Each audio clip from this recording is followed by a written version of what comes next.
Hey, Hey, buddy. how you doing? Good. How are you? I'm doing really great. I'm super excited. So, I guess I'll just kind of start out with like kind of introduce yourself and like where you're from. Um, I guess get us up to about high school. Okay. All right. Sounds good. So go, you're going up. We're Oh, already going. Yeah, no, this is like totally like we're having a conversation the okay. whole time. Super free flow. Yeah. Okay. Well, I am from Yorkville, which is obviously a super small town in literally the middle of nowhere in Wisconsin. And I just grew up in that community. I went to Yorkville Elementary School, and it was a very small community, so it was kind of hard. But it definitely shaped who I was. And so being from such a small place, like we just have like that one main high school of Union Grove. So when I went to high school, I pretty much knew everybody that I was already going to high school with, except like a few people like you and like some other random people that I had met through theater. And so that was really hard too. Just because like my growing up, I like was involved in things that kind of the people in I guess my school like didn't really understand. I was really the only one in the school doing the pageant system thing, and I had There's had there's been what one other girl that's done it, and she's actually been really successful too. yeah, So like just the yeah. two of you, and that's it. Yeah, it was really like even up until high school, there was maybe like four of us Yeah. and we all knew each other. So if anything ever happened in the pageant world, it like we would just find each other because we were like the only ones who knew what we were talking about. And so I like went through all the bullying and stuff like that in elementary school and into high school. And although that was like really hard for me to get through, it was really liberating. It kind of like made me into the human I am. It gave me a lot of outlets to, well, it like led me to a lot of outlets to kind of express myself. And so that's kind of what I focused on when I got to high school. I obviously was huge in theater and choir, and that was really where I like found my safe space and my people. And those are the high school people I still talk to. I don't really talk to anybody else. And I, like, exactly. You're yeah, looking at it. I yeah, mean, like that's pretty much it. And I would like do anything for those people, but that's that's pretty much what I got out of high school were that little group of friends. And so when I was there, I was just like still trying to get over like the constant like nagging and bullying and like rumor making about me all the time. I always say that when I graduated, like our entire class knew me, but I maybe knew like 10% of yeah. them.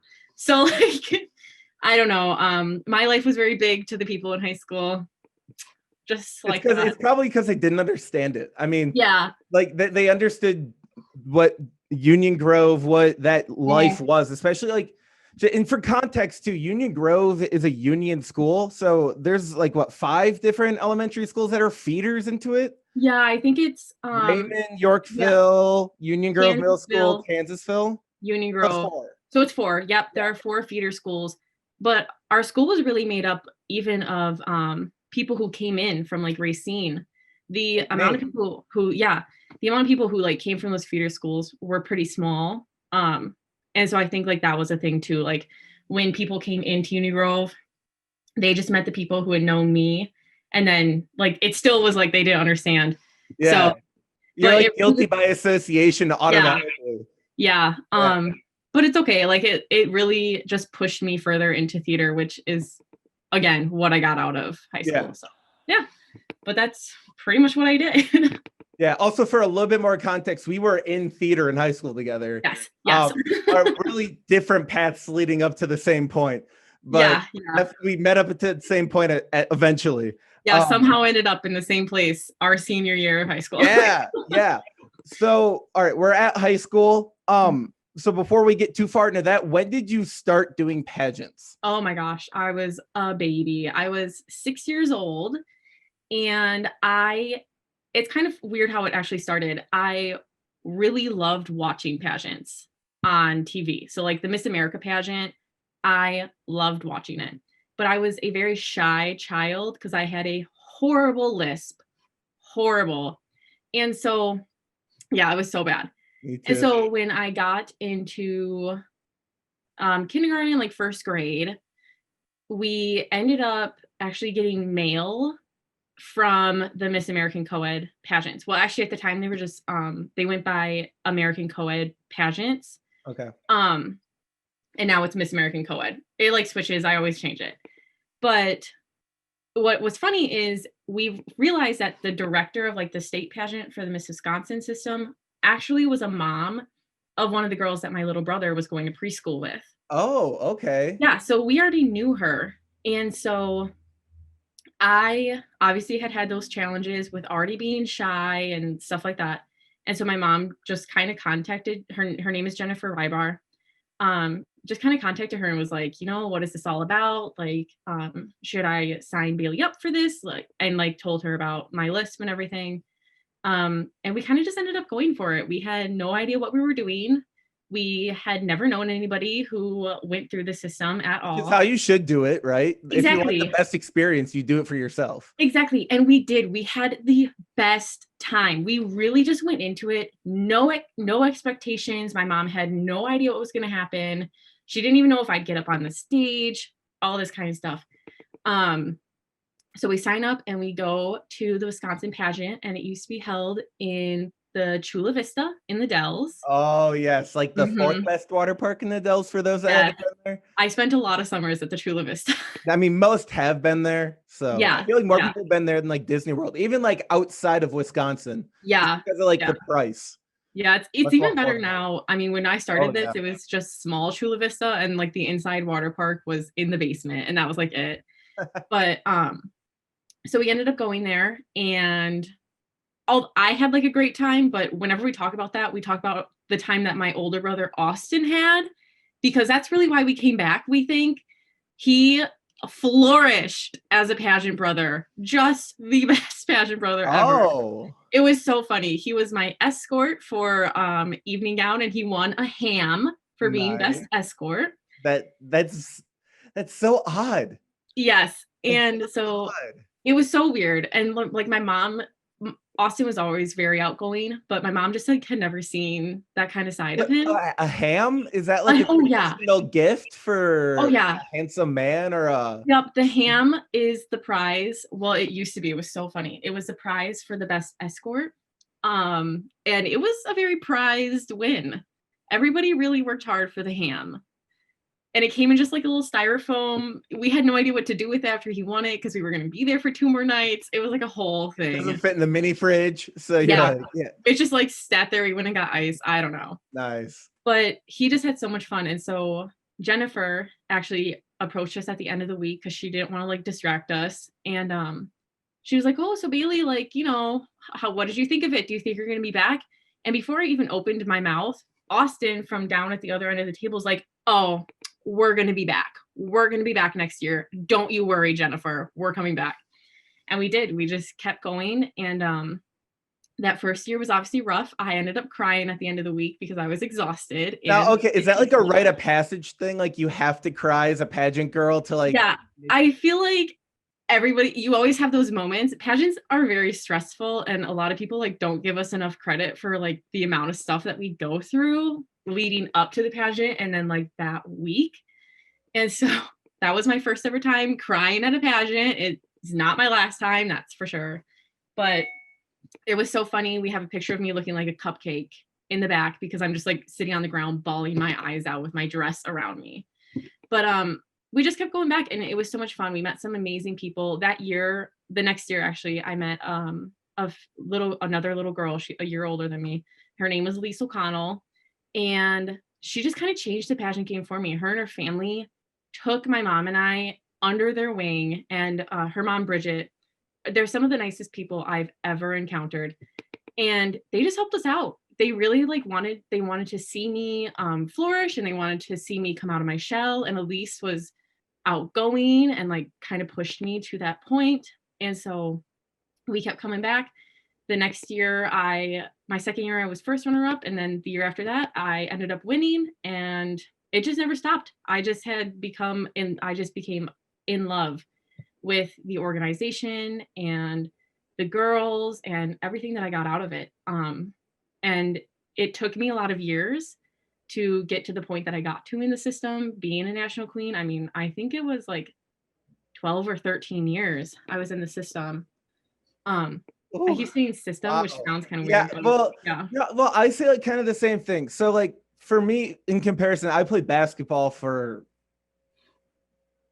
15 years, I Yeah. guess. I don't know. But I'd probably say like I didn't start playing like competitively until we moved to Racine when I was like 7. Yeah. And my dad immediately put me with older kids, which is a really good move. Hmm. But for me, the game of basketball, like I understood, and we call slowing down, like the game slowed down Hmm. for me in like 7th grade, where I Yeah. like was able to understand what was going on, like the details more than other people. And that's Yeah. normally how you advance. And I was getting to a more advanced point.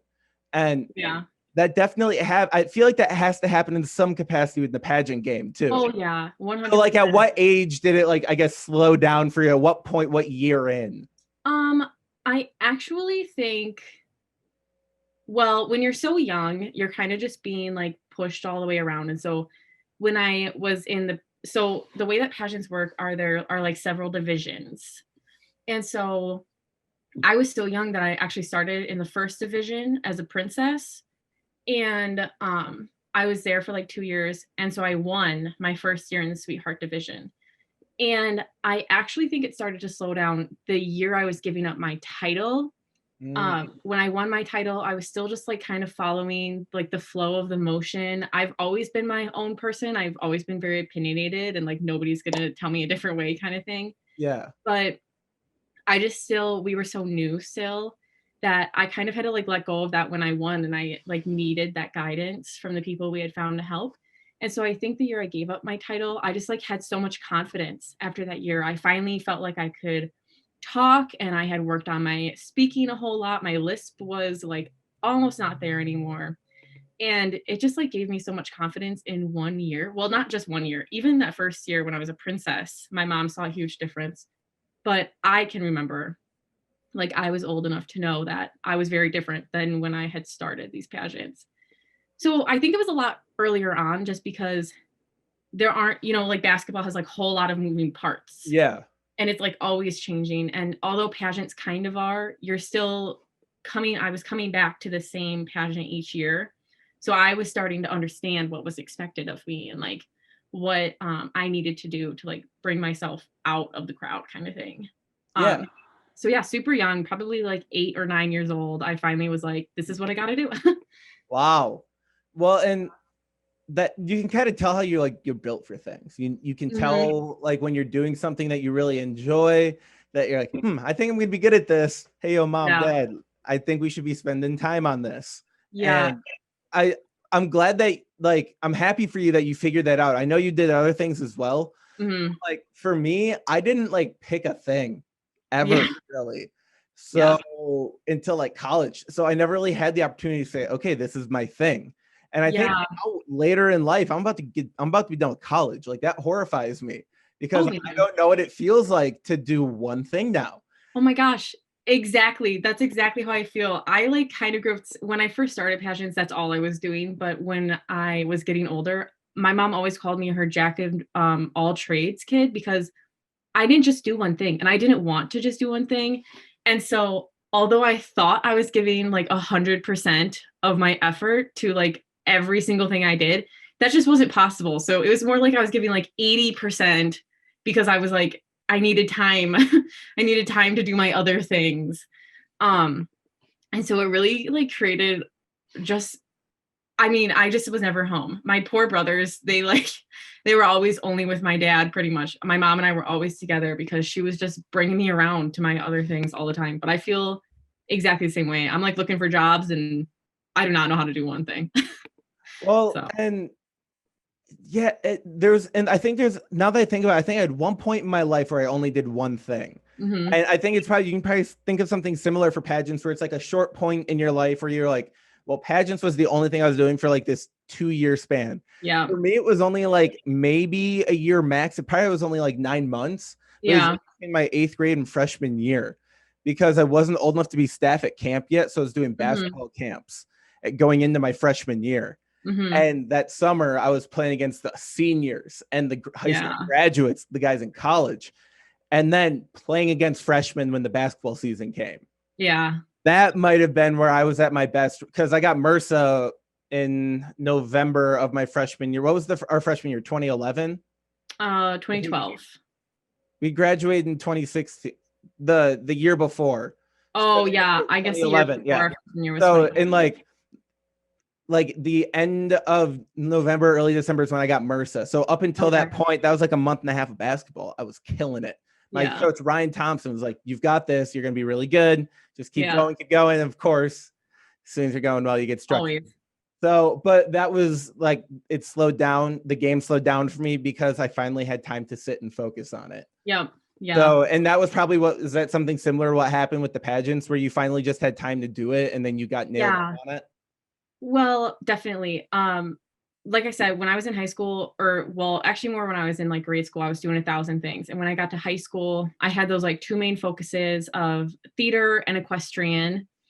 And once theater ended, I was just kind of left to like figure out my own thing. I just didn't really know what I wanted to do. And I was headed to college and away from my family, and my dad was sick. And, we just like had so many different factors going on that it was more important for me to kind of focus in on one thing.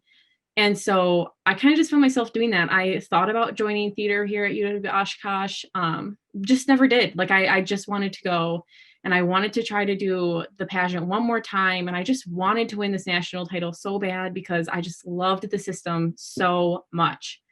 And I just knew I felt like I couldn't be done until I reached that goal, because I had that goal first, basically my whole life. Since I was like 6 years old, I've had this goal.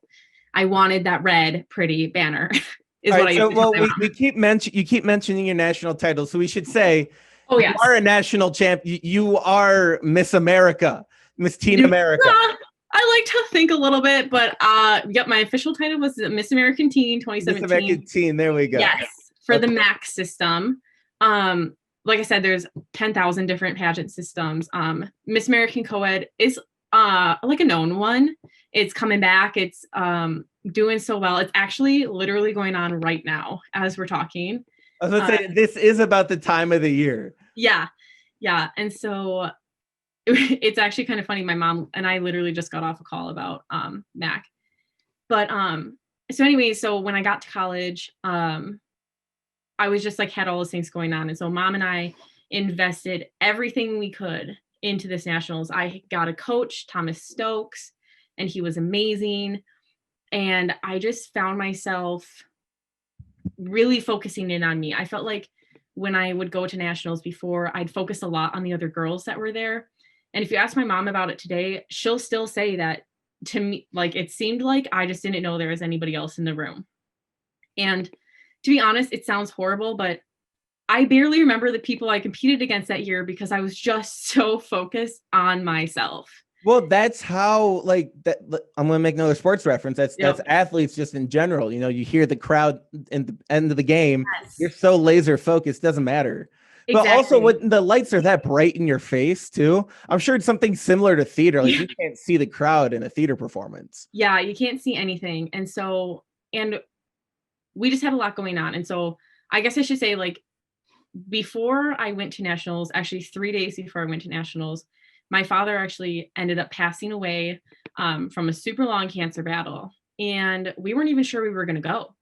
My mom had made plans for me to go down to nationals with a pageant friend, and she was just going to take care of me the entire week because my mom figured she'd be at home taking care of my dad. And at the last minute, we booked my mom a ticket with me on the plane, and we just looked at each other and we said, we're doing this. It's making it happen. And leading up to that night with my dad, my mom would always like refer to nationals and be like, oh, Adrian and Bailey, they're going to go down, and Bailey's going to do fine. Adrian will take care of her. My dad was always be like, no, you're going to be there. My mom was like, no, I'm going to be here with you. And no, you're going to be there. And so it just was a wild ride. I mean, I spilled coffee like on my dress bag in the airport, but luckily it was like waterproof, and we just have a bunch of different coincidences that like lightened our mood. And the people down, and this is why I love pageants. So pageants have a a bad rap sometimes. Because I was gonna like say you really need to like Yeah. just let us know what it's like, so we know that it's not your like TLC or like any like reality show No. style like, but And Honey Boo Boo, like you guys yeah, drink any crazy Mountain Dew cocktails over there? yeah, no. I mean, I might have drinking some Mountain Dew when I was a little too young, but probably out of my mom's eyesight. She I definitely can tell not you there's doing something anything. worse going on in the sports world. Yeah. So And so the system I was in was actually a natural pageant. And I wasn't allowed, and I that's the only pageants I've ever competed in. what a natural pageant you Mhm. said? So I Okay. wasn't allowed to wear any form of makeup until I was 14. And actually it was Wow. super serious. They would have makeup wipes behind like backstage, and they would wipe our faces in spots where makeup could be put to make sure we weren't wearing any. So now, how does I guess the stigma? I shouldn't say stigma, but the thought process for outsiders of what you do in the natural world. What do you call the other one? The other unnatural world? Um The Miss America beauty pageant. What do you call that one? well, The plastics? no, I mean the Miss America pageant, those like really high level pageants, those only are competed in with like college age and above women. And Okay. so natural pageant really is really a term that only refers to pageants that you can compete in when you're young. So there's like two different realms of young pageants, and it's natural pageants and glitz pageants. Glitz pageants are going to be like what you see on TLC in Toddlers and Tiaras. I never competed in any of those. My mom wasn't, well, first, there are none really near me. And we didn't know anything about pageants to begin with. And so we didn't know anybody in that world.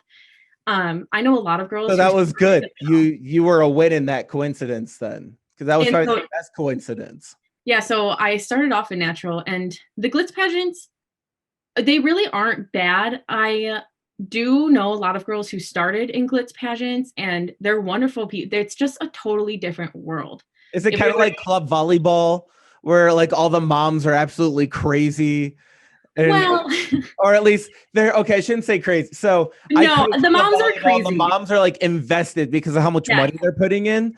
Then the parents get on the line like emotionally because of how much money financially they're putting into it. yeah, it really, pageant parents are always nuts. My mom was a completely different person during pageant week.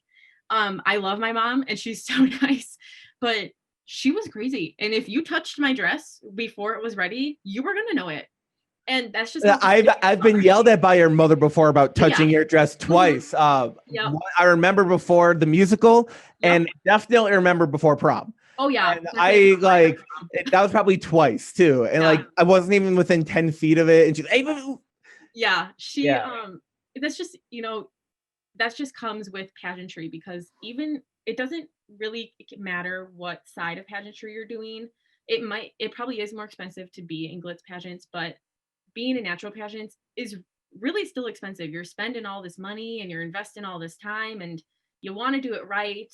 And I mean, that's a lot of pressure for a parent, especially when your child is a child. yeah. And so I really can't speak a whole lot on the glitz world because I just like don't know a whole lot about it.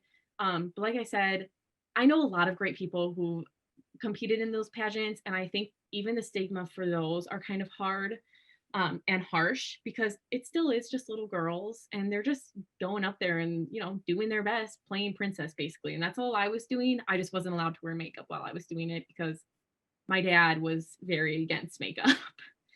And so, anywho, um leading to this, so I'd been in this system for almost 12 years when I got to nationals that year after my dad passed.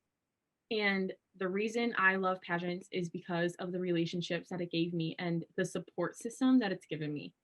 I landed in Orlando and we got to the hotel, and immediately all of these girls who I had just met over the years were just there. They were just there for me. I had one friend, her name is Danielle, and she actually is competing right now down there. And she was just wonderful. She had a bear for me that she had a whole bunch of the contestants sign, and she like kind of explained what was going on. and all the judges were notified already because Patty Hawkins had actually reached out to us, who was the director of nationals at the time. Wow. And so I just really went down there, and the people there, they just cared, and they cared in like a way that wasn't super overwhelming, because I'm not like a super emotional person. But they really just like let me do everything and like, come out of it like on my own terms. And so I think like the stigma that comes around pageants is a bit unjustified. I know that it looks wild from the outside. It looks crazy. It really does. I've had friends through all of the years spew all the stigmas to me about it and that I've had to like unexplain. But I'll defend them until I die. Like if I have a daughter, I'll, see if she wants to do them. It just is like, it was just so perfect for me. And it's just perfect for some girls. But they're just all so different. It just kind of depends on what system you get into. Really depends on your time in pageantry, but I wouldn't trade mine for the entire world. So anyways, I reached out to nationals and I won also. So that was yes, you got yes, and that was serious. I was actually watching the live stream during that. Yeah, we all were. It was wild. Yeah. I loved all the Snapchats. Yes. So, all right. So let's say you're a 9-year-old Midwestern girl and you go up to your mom and you say, Mom, I want to get into a pageant. Yep. What are your options right now?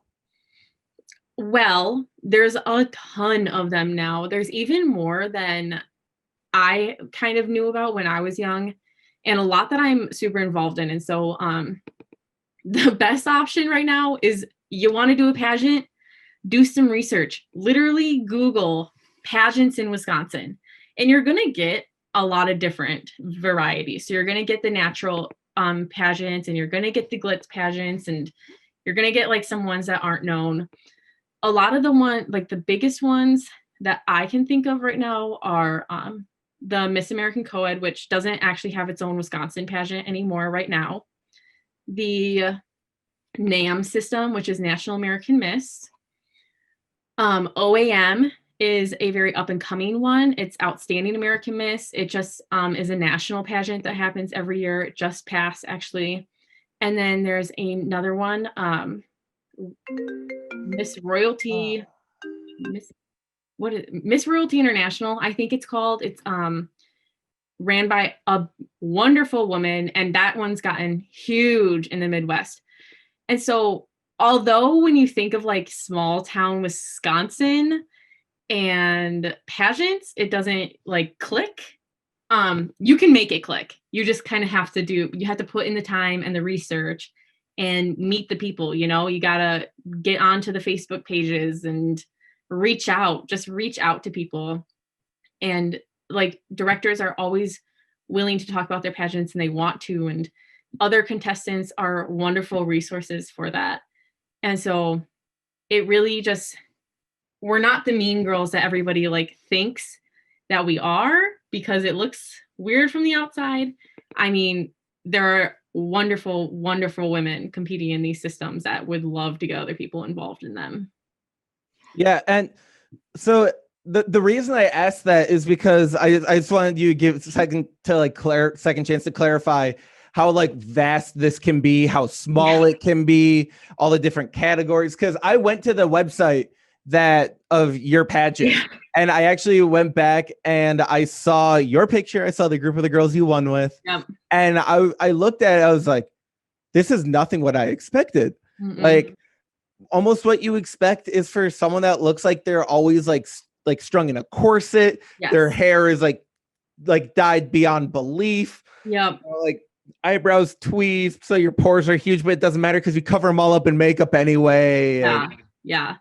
It is just like the variety that you actually get to see between the women competing in these pageants is unexpected.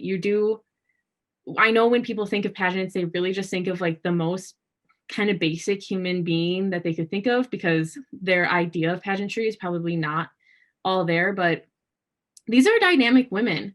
I mean, we have like Cara Mund, the past Miss America, is going to be a lawyer. And we've got a whole bunch of, we've got artists who have been Miss America, like Savvy. We've got all of that, but we've got it in every single system. And so when you think of those big, I mean, Miss USA right now, I think, is also a lawyer. So when you think of those big systems, you can see all of that. Like you can do research on those people. But when you look at the smaller systems, you can't really, I mean, nobody can really look me up. I'm not cool anymore. When I Google myself, I don't find a picture of me in a crowd, which is Oh, super sad, but it's okay. um, man. so you just can't do that. And so it's hard to like imagine what the girls are in the systems, but like I keep repeating, some of my best friends have come out. It's just, I mean, um, a couple of, well, I love all the girls that I won that year with. We had the best year ever. We went to Miss America together and we went to all the state pageants together. And it was literally like a family. And so a couple of us old who were like older at the time and already had phones and everything, we still stay in contact because we just made such an impact on each other's lives in such a small amount of time. And that's really what you miss when you kind of just stigmatize the entire world, the entire like world of pageantry right away. Yeah, and that's kind of a good leading point, because when I kind of mentioned it in the beginning, a common misconception I think about pageantry is that it's nothing about empowering women. It's only Mhm. about like showing them off. It's like their piece of meat, like an auction almost. Like you're just showing yourself off for like a mate, like for a guy. Yeah. Like it's nothing to do about you. But I can imagine, at least from a theater perspective, even like the type of empowerment from getting up on stage, because you're showing off a lot of yourself and you're being vulnerable to a Yeah. crowd. Like that's crazy. Yeah. That is like a great point because when the Miss America system was getting rid of the swimwear option, I have competed also in the Miss America system. And I only did it for a year, but it was so much fun. The girls there were so welcoming. I had never competed in that system before as a teen or anything. But when they were looking to get rid of the swimwear option, that was a huge deal to these women. And not because they were excited, because a lot of them were sad. Because they train so hard for that. Well, and that they put a lot of effort into it, but also like I have never been very in shape. I don't really like to work out and I really like chocolate. And so when I Welcome to the went, club. yeah. And so I went into the Miss America system. I was really nervous for the swimwear competition. I mean, I don't wear like I don't know. Like I like to cover up. Um and although I have all this confidence when I'm on stage, I'm really a very insecure person. Um but something about being on that stage like brings out a different side of you. And I'm sure you felt that in theater because I always did too. But you're just a different person and you just feel so good about yourself. And so I'm backstage before the swimmer competition and I'm freaking out because behind me is this gorgeous woman who like has the perfect dancer body and she's beautiful. And I'm like, oh my God, I'm just like, I'm not prepared for this. And this girl, she looks at me, she goes, you are absolutely gorgeous. Do not even compare us. And I got out on that stage and I have to say, I had the best time of my entire life. I was up there, I was in my 4-inch heels, in my little bikini. I was rocking the stage. And I'll never forget it. I mean, I just will never forget how I felt because I was doing it for myself. Like I didn't really care what anybody in the audience thought of my thighs. I thought I looked pretty darn good. And so that's like that's kind of what it was all when you kind of read the statements about that being removed. That's kind of what all the girls were saying was the empowerment of doing it on your own terms and only for yourself is a different kind of level. It's just a different kind of comfortability. Um, and although we don't have that part of the competition anymore, you get that in every single part. I mean, even with evening gown, you have picked out that dress, you have loved that dress. I mean, the dress that I won in, it was like we had a relationship, like I had a relationship with an inanimate object because I had to be able to work with that dress. Oh yeah. And it had to fit me and it had to look nice and I had to know how it was going to move. And so, although when people think of the pageant community, they're like, they're just baiting themselves and they're just up there and, all these men are watching and blah, blah, blah. I don't care. Like, I have never cared once if there's a man in the audience watching me because I mean, you're just not there for that, no, I wasn't. You know what I was there for? A crown because the Yeah. crown was gorgeous. And so it really is a different, you just feel so confident because you just like have made yourself, and you don't have to look a certain way. And that's like the other stigma that I hear all the time too, is that people are like, well, you have to look a certain way to win. And you don't. You just have to be yourself. And that was like what it took me a long time to figure that out. And that's when I won. That's kind of what I had figured out because I just needed to know that I was really showing who I was on the inside. Like, sure, I had this beautiful purple dress on that I loved. But when I loved that dress, my confidence just came out and I just owned that stage. And so I think like that's the problem with that stigma of pageantry is you don't know how we feel. Like if you're only paying attention to what we're doing and not how we like look confidently doing it, then that's your loss because I mean, I'm a much better woman because of personally, I'm a much better woman because of my experience in there because I never would have been able to talk to anybody if I hadn't joined that system when I was young. Now, I know it can't all be rainbows and butterflies. No. Now you say it made you better. Yeah. Have you seen cases where it hasn't and it made people worse off coming out of the system? I can't really think of one because it's hard to talk for somebody or else. Like an example of like what that may look like, I guess is more what I guess if you're only in the system to win and that's it, you're probably not going to have like a whole lot of fun. I know when I talked about how I won nationals, it was kind of like there's nobody else there, but I still had a ton of fun and I loved the girls I was competing with. And although I was super zoned in on myself, I always wanted to like be a part of the group. And so if you're not wanting to like meet people and you're not wanting to gain those friendships, because when I went down nationals, I already knew a ton of the girls that I was competing with. And so I think part of the reason I was so zoned in on myself is because I already knew these girls and I already loved a lot of them and they knew what was going on. But in the past years, it was just always so much fun because I was meeting new people and I was going to all the little parties that the pageant put on and we were going to the pool and hanging out. And I think like you might not come out a worse person if you're only there to win, but you're probably not going to come out with like as many fun experiences just because I think that that is part of like the great experience. Now, like I said, I can't really talk for like other people because that was my experience, but I also think that they can intertwine. I mean, I've had some really bad pageant girl moments and I've seen my friends have some really good bad pageant girl moments. I have a pageant friend who I'm her maid of honor in her wedding soon, and she's not allowed to like have her shoes until she puts them on her feet because one time she threw her whole suitcase of shoes around our room because she had burned herself with a curling iron. And so it wasn't funny at the time. It's really funny now, and it'll probably be in my speech at her wedding. But it's like a thing. Like I'm just gonna hold on to her shoes for like the morning of her wedding, just in case something happens with a curling iron. Interesting. Or like, tensions are just always running high. Like you're there and you've worked so hard and you'll want to do your best. It's like you're a rock star, you're a pop star. You're having a pop star freak out because you put so much time and effort in. Exactly. My shit. Yes, like anybody would be pissed off if they put as many hours in as you can swear, by the way, that this isn't. Yeah, you can swear. I should have made that clear. I've probably sworn in forever. No, you can swear.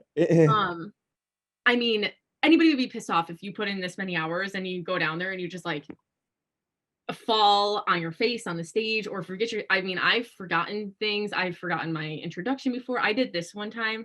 Okay, I was in an interview. The Donald Trump hands. Yeah, this is what I did. I stood there and I like sat and I was talking to this girl and I was going like this the whole time. And my mom was pissed. My mom was not happy with By me. the way, what you just did is like the Wisconsin mother pissed. Yeah, like That's like the Wisconsin mother, like she was damn. so mad. And I was mad because I just hadn't noticed I was doing it. It was just something I was doing out of anxiety of being in an interview.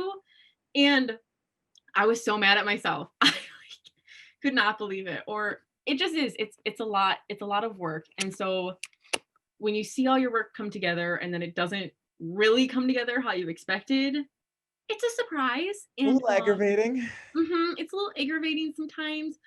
Or, I mean, like we said in the beginning, that one time when I was 6 was not the last time I cried at a pageant. Like, if you rip your dress while you're at a pageant, oh no, I was done for. I got makeup on my dress because I like ripped it and it was white, and I went like this and I like rubbed my tear under my eye and then I touched my dress. Oh no, the frosting comes off the cake and it's yeah. And so I was really pissed about that, and I didn't talk to anybody the rest of the night. So how does the theater makeup compare to pageant makeup when you get to the higher ranks? To be honest, or I'll say whatever pageant makeup was for you at its worst. Yeah, it really isn't like all that much different because you have a lot of makeup on. Yeah. You're still on a stage, and we all know that stages lights are like to a disco ball. Yeah, make you into like the worst color of your life. And so now, like, when I got to be 14, I started spray tanning for pageants. And so you've got the spray tan on. Common. Extraordinarily common. Your mother is not a bad person for letting you do that. No, it's super common. And let's all be honest, we've all spray tanned. I still spray tan. I spray tan for everything. If I was in a wedding at 14, I would have spray tanned for that wedding. I am a ghost. Okay. An extraordinary Wisconsin thing as well to do. Yes. Spray tanning. Because it's really cheap here. It's so cheap here. I still have a free spray tan waiting for me somewhere in one of these tanning salons here. But so you've got like the spray tan on, and then you've just got all these layers on your face, which looks supernatural, but like it's so much. So it takes a while to get used to. With theater makeup, it's so thick. Like, I'm sure you remember, like our foundation is like basically a crayon. Like you can go like this at the end of the show, and you can see the streak. Just like wipe it off like frosting. And I will tell you, I am not a person that has bad acne. Like right now, you're looking at the worst acne I get. And the worst acne of my life on my face was that from that 3.5 weeks we caked our faces in makeup and sweated profusely in bodysuits. Yeah. So I think like that's the difference too, is theater makeup is made to be super, super thick because you're gonna sweat through it. Yeah, you're gonna sweat through it, and you're gonna look like basically a porcelain doll unless you like add some features onto it, and that's kind of the point. But with pageant makeup, it's like the normal makeup you would see in Ulta or that you would put on for a wedding, but just a little bit darker because you're on stage with all those lights. I think the hardest part of pageant makeup is the lashes. And that's just personally for me because I don't like when people touch my eyes. So, okay, now there's a million different type of lash applications. I'm starting to see some weird, like new ones. So are these like magnetic ones something that are legitimate? Are people actually using these? Yeah, so I hear a lot of really awesome reviews actually about the magnetic ones. There are a ton of, I have never used them. My mom feels like a pinch away from your eyelid being in a lot of pain. Yeah. So my mom used them one time after she like lost her eyelashes to chemo, and she didn't mind them either. But there are these new ones where you actually like get an eyeliner with it and put the eyeliner on, and then you like the eyelash is magnetic to the eyeliner. Oh, so they put like micro like metal in oh wow. Yeah, so there's just like a lot of like really cool shit coming out with fake eyeliner. So that's what we're doing with all this space age NASA research bullshit is we're making you better ways to put on eye makeup. No flying cars or any shit like that, but like magnetic magnetic eyeliner for easy application eyelashes. Of course. Good second. Yeah. So shifting gears a little bit, we went to Union Grove High School. Yeah. Which most recently was in the news for being right down the street from like one of the biggest like manufactured drug like black market. Did you not hear about that? The down like Serious? literally down Main Street, there's the Heffine brothers, and they're from Racine. My sister and I actually went to school with them, and they down the street in Union Grove on one of the realtor buildings. They were making those fake carts, the weed carts In that that were so in that popular. little realtor building, that little red realtor building? They're one of the Main Street buildings. Oh my god. So yeah, you can do the research for the whole Yeah. story, but it was huge. And like, there's a girl that lived in my dad's neighborhood that I like knew growing up that was like dating one of them. And while the guys were arrested, she was driving around the dude's car. Like, why the fuck would you do that? Like, Oh no. literally scream, "I'm guilty by association. I'm just gonna drive his car." So Oh fuck. yeah. But so just for context, so Union Grove is kind of is a town where Friday night high school football is the thing to do when the fair is on. Yeah. Actually, the end of our high school, they were really good. That's true. Our Actually, junior and senior year, they were really good. and our freshman year, only our freshman team was. Well, it was because it was Joe Peterson. It was like our class. Our freshman class team was like really good. And then the year after that, that incoming class had some good stars, but they played up with our grade, which ended up being our quarterback, Matt Nelson, who goes to Whitewater. Oh, really? Yeah, he does. Nice. So yeah, but Union Grove is a really weird school because, like we said before, it's a union school, it's a feeder school, it's got elementary schools, but that probably only makes up about a third, maybe. Yeah. Maybe. The other is Racine kids, mostly. Yep, lottery coming from private schools.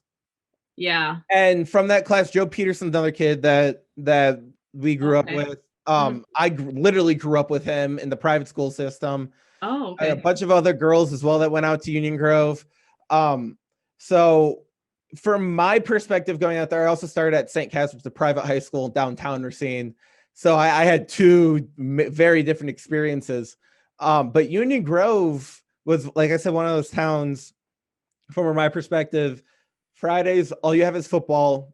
On the weekends, all you have is either going to the drag strip or going to your kid's sporting event.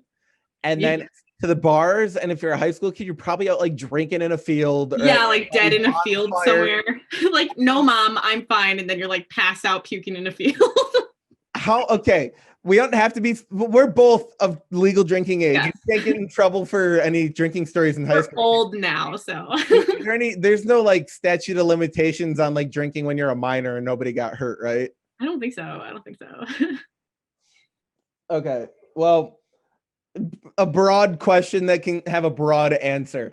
How many, because your mom doesn't probably want to know the real answer. I don't know if she'll end up seeing or hearing this, but how many times have you called mom or a family member or like a friend and I'm fine. And then the phone hangs up and you like, that's the last like 10 seconds of fineness that you had left in your system? Yeah, actually. So because this is a common thing to do in Wisconsin as well. Because there's not a lot else to do but get inebriated. No. And it was kind of weird because I actually was like a very innocent child until like my junior-ish year. I was about to say, by the time I met you, we started hanging out. That was like out the window. Yeah. You were like, I want to try this, and this. And I'm like, me and you had like a whole list. Yeah, no, we did. Because we would sit off stage and just talk major shit. Telling me all this shit you want to do. And I'm like, you were like, let's make it happen. I'm like, yeah, but like, the fuck? Like I'm not like a bad kid by any means, but like, I like to experiment, so I'm curious. That's what I should say. I'm curious. Yeah. And that's no secret to a lot of people. I'm a curious person. Yeah. And people like you, like, I want to try this, and this. And I'm like, I've never done most of that, but because I've done that one thing, it's. Yeah. Yeah. I guess like, so after, that, it probably jumped up a couple of times. I always tell my mom that I'm fine until I like black out. My mom knows everything about me. And so she probably knows how many times I've done this. But when I was in high school, that number was much lower because I had a long-term boyfriend. So if I was like in need, We're gonna come back to that because that's another Union Grove thing we need to talk about. yeah, like so when I was in need, I would just pick up my phone and be like, "Hey, babe," or I was like with him. We were always together. So like if I was getting drunk, I was probably getting drunk with him and his family because we were probably sitting around a damn bonfire listening to country music and like line dancing while getting drunk. Like Which, let's be real, what age did you like actually like drink to the ability where you were able to get drunk for the first time? I think the first time I think I was like 16 and I think that's the first time I got drunk. And that's relatively old from where we're That's so from. old. I like feel a little embarrassed saying that I was 16. And anybody not from our area that hears this is like, and like, all like it was so weird because all of my friends, like the friends that I entered high school with, like they had already explored all of that, and I just like did not because I honestly thought my mom would murder me if she ever found out. But now what about your brother? Austin, you mean like if he ever got drunk in high school? Yeah, like in comparison, because they compared to the other kid, you know? Okay, yeah. So I was probably the most well, Lucas might have been more innocent than I am. I actually have never asked him that. Austin was the life of the party, you know? He just always has been. He's so loud. I mean, we're all loud, but he's loud and opinionated and everybody loves him and he just is a life of the party. So I'm sure much younger, like maybe 15. I'm going to text him. I'm going to text him like maybe freshman year. Yeah, I'll say my dad will probably hear it, but he knows. I don't care. My mom doesn't care. But in 8th grade, I got invited to a high school party. Ooh. When I was at St. Cat's for the first time. Mm-hmm. And it's really funny because like 4 weeks after this, excuse me, 4 weeks after this happened, my dad had this like sneaking suspicion that I've been like sneaking out every weekend and going to parties. And I've only ever went to one. Oh my gosh. Yeah. I think yeah, that's just why I think parents always think like from where we're from, I think you hear about one kid sneaking out and then it's like, oh, everybody's sneaking out. Everybody's getting together and getting drunk together. Well, what I think something that is kind of important about that though is we grew up seeing, now I don't know how your family drinks, but I've got family members that are heavy drinkers. Oh yeah. And it introduced me to heavy drinking at a young age to where I even did it, but it got to a point where I didn't want to do it as much anymore. And I knew how to control myself a lot more. So by the time I hit 21, I mean, I've already been drinking for like 5 years. Like I know what alcohol does to me. It's nothing new. Like I would drink wine before I'd go out and shovel in the winter. Oh yeah. Yeah. I mean, like I definitely, well, we're from the Midwest, you know, what else are you going to do here? The Packers, the Bears. I was going to say the Bears because my dad was a Bears fan. Yeah. So he would drink during the Bears games. I could definitely, I would understand drinking during the Bears games. They always lost.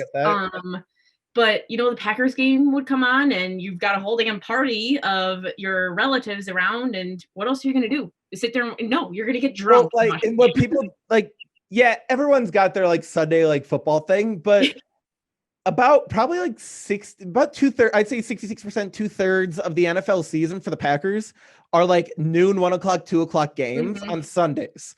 So what people don't understand is the post Protestant, like Christian church party Sunday. Yeah.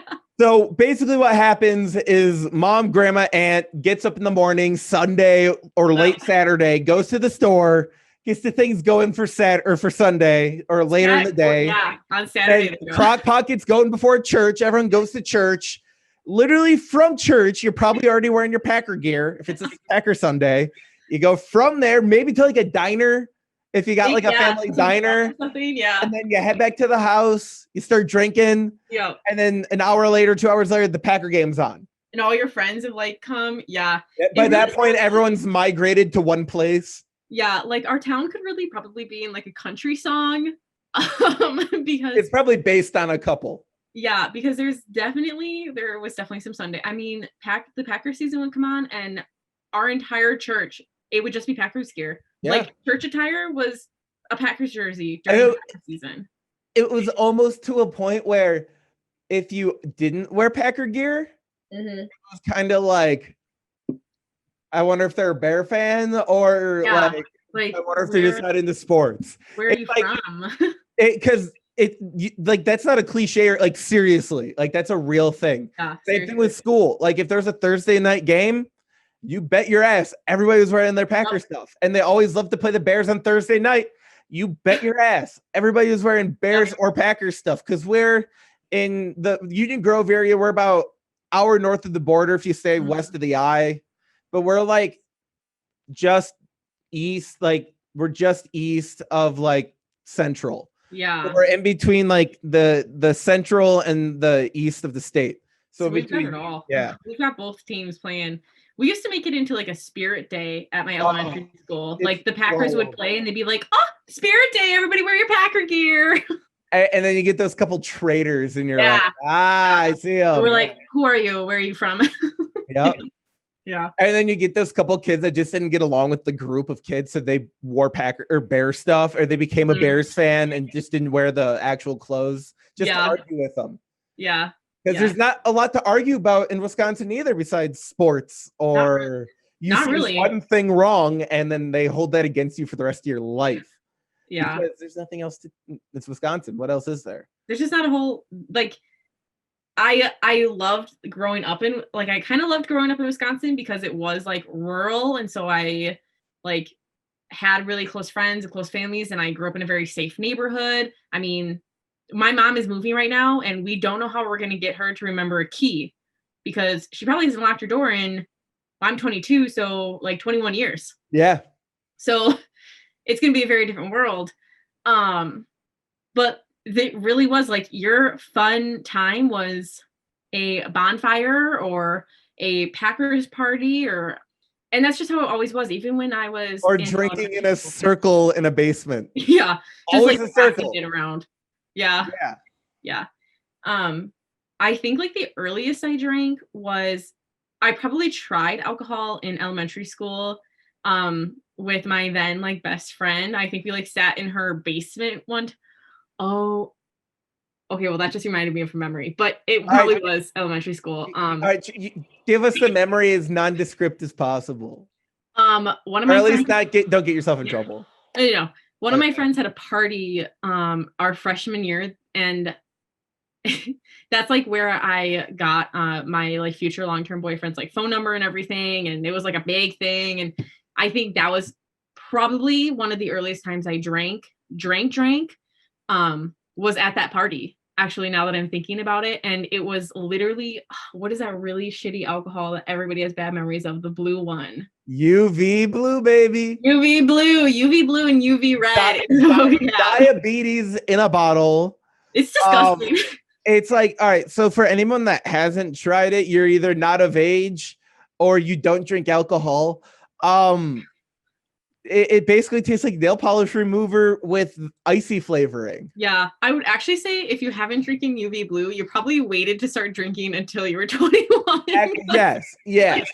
Perfect. UV blue is like the child drink for liquor. Like, I don't know why. Drink that unless you get you don't drink that unless you like don't get hangovers the next day. Exactly. Because, so like so much sugar. Yeah, like you have to be a child to drink it, or you're going to die the next day. Most definitely. Yeah, it's gross.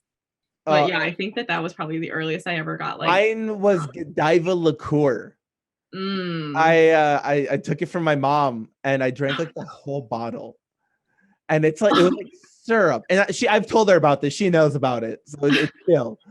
But I played basketball the next day, and it was wild, like hungover as hell. Yeah. Like and this is like drinking Hershey syrup with alcohol in it. That's disgusting. Oh, and I just remember the memory of like throwing it up. It was like the worst like feeling ever. You know, have you seen Monsters Inc? Yeah. So really descript scene, really specific.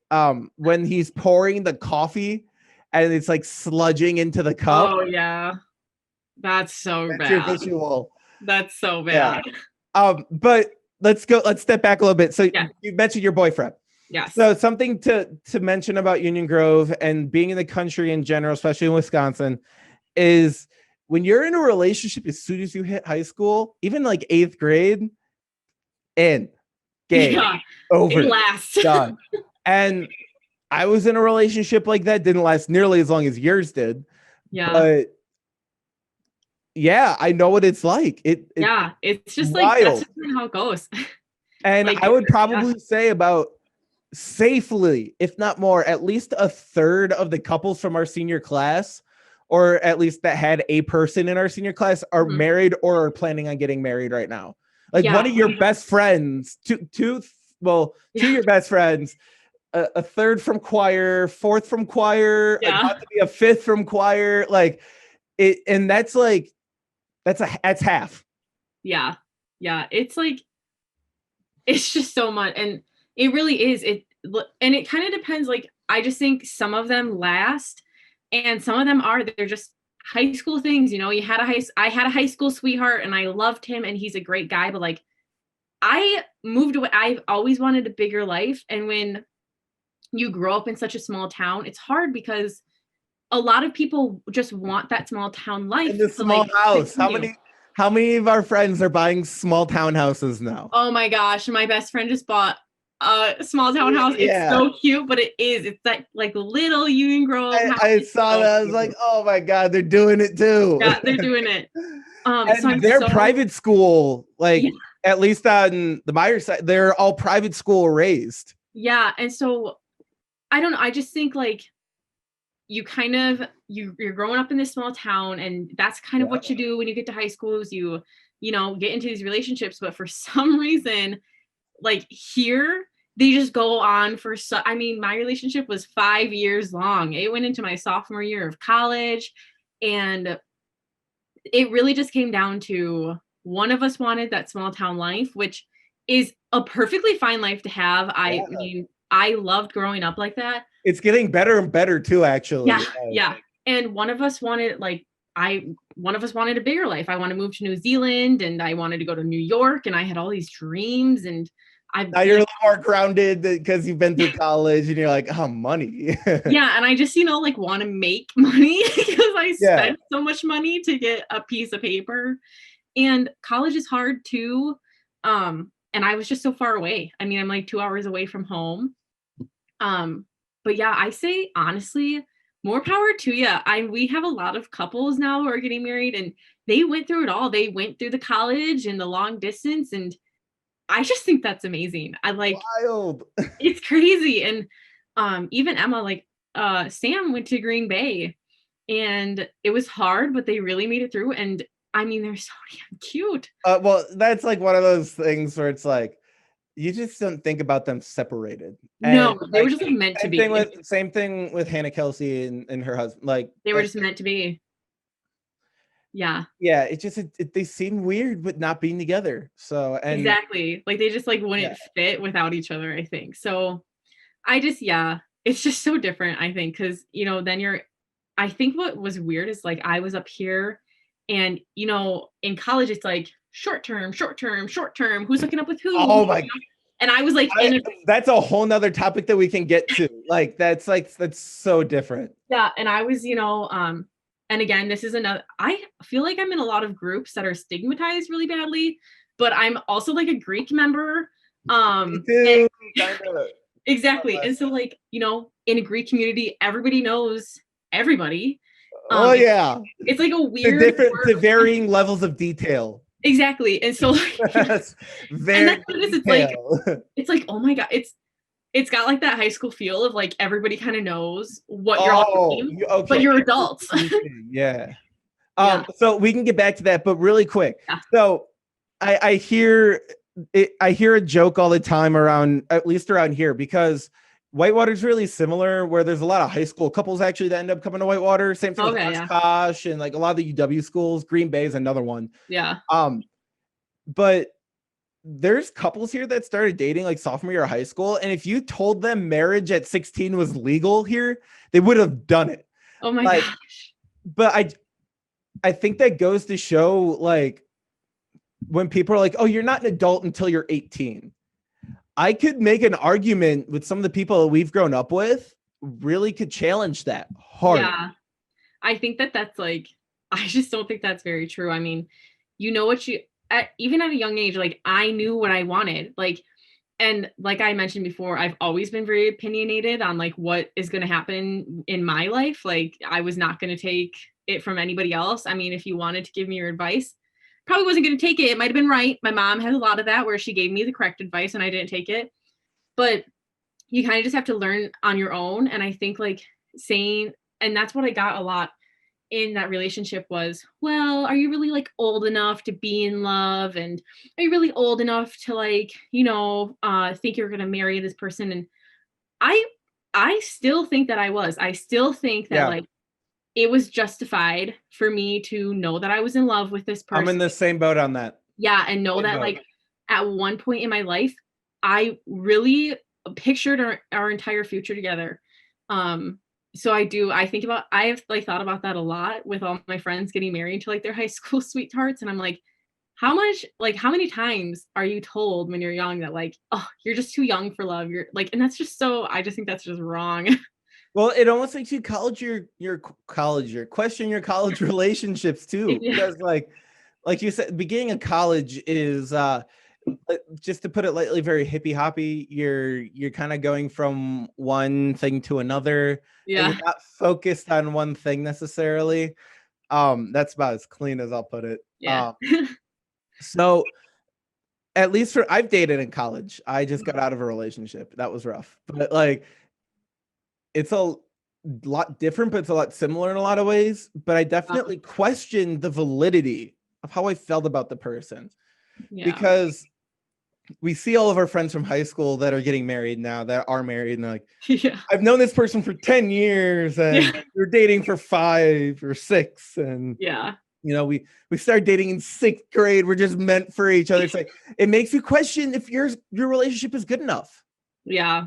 And I yeah. totally 100% get that. I mean, my brother who just celebrated his 1 year anniversary with his wife, they're high school sweethearts as well. And he just kind of knew from the start. And I always think about this because they met in Spanish class when she was a freshman. Oh man. And he called her Rai Rai the hot freshman. And so Austin just like knew from the start that this was like a girl that he didn't want to lose, like, and he put a lot of effort into it. And I think that does kind of make you question relationships now. I mean, I know I find myself comparing my relationship, but like it's just so different, because I'm not one person to be like, oh, I know that this person is giving my life because I think I had been in that long-term relationship and it obviously didn't work out. Now And so you have I'm no like, idea. I don't know. Yeah, I don't know. yeah. I don't know. Like, Well, and like divorces are expensive. It's like yeah, like that's a lot of risk now. yeah. Do I have the money for that? Yeah, well, and I can tell you as a child of divorce, it's No, cool. yeah. I got 2 Christmases and I got 4 parents now. So it's like, when you have 4 parents, the odds of having a cool one go up. Oh yeah. So I always tell all my friends that they're like, well, your parents are divorced. What's that like? 2 Christmases. And I'm like, there's other perks. You get like 8 grandparents normally. So you have higher chances of having more grandparents and then more cool grandparents. And so it's perks, but that's something that divorce is not something that's very common in that area though, which I think is kind of different because in the country life, that's kind of like what it is. The country, hardworking, the blue collar, it's you're married to your person. And unfortunately, I think there's a lot of relationships in that area that are, I've been dating this person since my freshman, sophomore year in high school. It's been 40 years. I can't leave this person now, and I think there's unfortunately a lot of, and I shouldn't say a lot, I don't know that for sure, but there's at least situations that are happening in towns like that. That there's like specifically women that are in relationships that just can't get out of. I think it's also that like you've been in that relationship for so long that you're kind of just like, if I've made it work this long, I just feel like I can like continue making it work, And And sometimes at work, sometimes they work it out. I mean, every couple has problems, but I think like part of coming, so I am a big advocate for leaving the town you grew up in, because I think it's our responsibility to become like socially accepting people and like more aware of the world. And I think when you don't do something like that, you might like miss out on some of that. Although I know some very worldly people who have always stayed in a very small town. But like that's one thing I kind of learned here when I was starting to question my relationship is like I had the whole world in front of me. Like I could, I would be sad for a while. And I think back to it and I'm like, that's, it's sad that we lost those years, but I could move on. Like I could find a bigger thing, but I do think like we were so young that we had put effort into it, obviously, but like we hadn't put years and years and 40 years and kids and, all that into it. So I don't know. I feel like it's just hard. It's just like a totally different world to me. And maybe in like a couple of years, once Emma's like married for a couple of years, I'll just be like, is it like kind of strange that you've known this person since you were like basically a child? Well, But, in a way, no, like you like that because yeah, like they just know everything about you. Yeah. But now this can kind of like this can be a record for how like I treat relationships and just how people from where we're from treat relationships. Mm-hmm. When you're in a relationship from day one, even if you're not like officially dating, you're in that relationship. Yeah. Like you are super committed. So like when I've had girls like after relationship be like, not necessarily that I was like clingy, but it's like you're really invested, like you're just way more into it than I was. I'm like, well, then what were you in it for? I actually, now that you're saying that, I feel like I'm going to text the theater group chat leader and be like, are you like this? Because I am also like that. I like that summer after my breakup, it was the first time I'd ever been single since I like had a thought for myself, basically. And I found myself like, it was really hard because I would talk to these guys and immediately become attached. And that's like not what I wanted, because again, emotions, I like kind of fell out of them after my dad, and like I was just not looking for the extra emotions. But I think like that it might be. I feel like I'm gonna have to text everybody from home and be like, do you find yourself getting attached? Yeah, it's like the group. Honestly, here, I'll text the group chat right now. Like, fuck, I feel like I'm gonna have to like Zoom my therapist and be like, why am I so attached? I want to text the group chat right now. That's funny. I've never thought about that before. Well, it's because the reason I say that is because I've had 3 relationships now that's been the end verdict, that I didn't do anything wrong. In fact, like I almost tried too hard, which like I think that's like the best like breakup compliment you can get. Yeah, like Like that, like also it's like, damn, like why were you with me in the first place? Yeah. I just like, I know I found myself, I like just fell in love with this like one guy over that summer, and it was like heartbreaking when that didn't work out. I'm sure you remember I like showed up to fair and was like not a happy camper. And that's the thing too, when you end a relationship in a friend group from a town like that, it's an event. It's like a family member, like your really cool cousin that you grew up with, like something like it's a big deal, and you all get together, like so and there's probably almost 10 of us that got together after that happened, and we're like everybody knew. So it was a mess, but it speaks to the close-knit community types of people. It's just a small community, there's just not a whole lot else to, because you just know these people. Like it's just easy to focus in on these people that you've known literally your entire life. So and I love that we're talking about this, because a lot of people, even people from like Whitewater, unless they're from a town like we're from, they don't understand what it's like to be oh, I go to Whitewater, I understand what it's like to live in a farm town. Like, this isn't a farm town, this is like this was a farm town and now it's a college town. Like because you live in the sticks, do you get it? Have you watched the farmer who was also your social studies teacher drive down the road in his tractor without a I was about to say, it's like bring your tractor to school day. We had that, but We there's had also that. days where guys just brought their tractors to school because they had work after school and their field was across the street.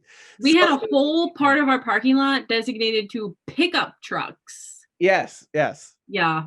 Yep. If you ever got stuck, you were fine because somebody was there with a rope to pull you out.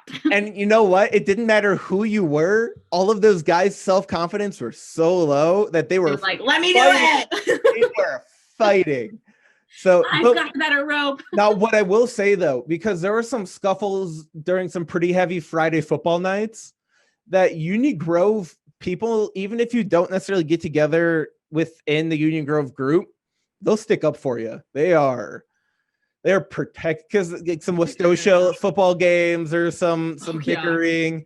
But like the big ones are the non-conference and you play in city Racine schools at Union Grove. And they all come out like when we play Park or Case or Horlick. Oh man. But I kind of mentioned it earlier, but Friday nights are huge. Like Thursday nights for basketball, Friday nights for double headers for girls and guys varsity basketball double headers. Like sports are everything. And earlier when we were talking about like the rush when you get walking across the stage, for me, I didn't realize that that's what I was getting out of basketball for so many years until I got to theater. And I realized in theater when we were rehearsing for 6 months, man, I miss a crowd. Yeah. And it's just like a totally different world. I mean, I still think we were better and you're lucky that you switched. I will forever say that for being a not one trick pony, like I became so much more diverse as a human because of that experience. And the friends that I've gained from that experience are so much more valuable than rather I have not have done that, kept playing basketball, even if I had a career that path. Yeah. So. But that is like the weird part about the things that I did. So like, that's the weird part about pageants and theater is you practiced for so many months, but you didn't practice in front of many people. Yeah. I mean, I feel like with basketball, like, and sports, I was also in sports. And so you practice, but like that, you know, that on Friday, you're going to be in front of a crowd, you know, with theater. And I mean, I was in dance and I was in pageants. You are doing all that practicing. And honestly, you don't know all the time when your next performance is. With theater, obviously you do because you had to pay for that. And you have a date, like you got a hard date, and there's no by then. Yeah. Or Mickey Mike was going to lose his shit. Which theater's the next thing I want to talk about. So we'll get into theater. Yeah. That's a whole different thing for us. But yeah, so I just think that like you do all this practicing, but it's never in front of anybody. And then all of a sudden you're in front of like this crowd and it's just like kind of a different kind of rush. But you don't feel the rush all the time. It's like a different kind of high. Well, and here's what I'll say. The crowd that we performed in front of for our musical was, let's just say, a bit smaller than anticipated. That's because we did a musical that wasn't like Disney. I know. You know what? That musical low key. I rather would have done something like I'm really salty they beat the Beast after we left. Yeah, I think that like our musical like that was like perfect for me. Yeah, I think our musical was super sweet and like I love the story, but it's like too. Okay, so all right, we keep talking about this music. So we did Once on This Island. Yes. And Bailey, what were your official roles? You were you were one of the frogs, and you were the king. Yeah, no, I was like the lead frog, and then they put me into a male part because we didn't have enough guys. Well, because that one guy dropped. That one guy like quit a week in. Remember? Yes. And so, but we knew he was going to. He didn't. Yeah. And so, all of a sudden, I found myself in a male role, but I'm not even sure what his name was because he did like 7 different things. I mean, I was like a king at one point, and then I was like your dad. It was really easy. Like it was all non-speaking for the most part, or like really short singing blurps. Yeah, like very short singing parts. Nothing you couldn't handle. Yeah, I was like gonna get married to Jenna at one point. Like, Girl, that's progressive. That's progressive in a country town. And we did it all as animals instead of like the original musical, how it's Well, like okay, so yeah, that's the thing. So that let's bring this up to Union yeah. Grove, like we said, is a country town, not the most diverse school. No. Um, Once in This Island literally takes place on like a Jamaican island, like Once in This an Island is a island, very diverse musical. and so we had to alter it a little. Yeah, and it's not actually. I remember we looked up the Broadway version of Well, it. they revived it too since then, since we did it. Oh, really? Yeah, But, it's not like any white people no, because that's not the story. no. LaChance is the woman that played Tamoon in the original. So, Yeah. uh, I in that musical I played the male lead Daniel, Yes. which that was my first time in any major theater role. Yeah. And I was the male lead, which was wild. It was an interesting time. It was an interesting time. I actually was planning on playing basketball up until my birthday, which was November 17th, when I quit. And then I tried out for the musical the next day. Yeah. And I didn't have much competition for my role because there was one person at the time who was transitioning and there was another guy, and that was it. And it was his first year too. So really it was like all of us girls, because it was usually mostly girls who had already been in theater for years and years. And then it was these weird boys. And there were guys that were good enough to be in it that chose not to because of some of the people, the teachers involved. Some of the teachers, yeah. And I think like I can remember back to your audition, actually, like I can like think of it. And that's really what it was. You got up on that stage and we were all like, who the hell is this guy? And that's because like you weren't like a freshman. You were literally a senior who had never done anything with theater before. You were some basketball player, which let's think about it, theater and sports. We were all basically up until we were in third grade with High School Musical. That was never something that really existed. No.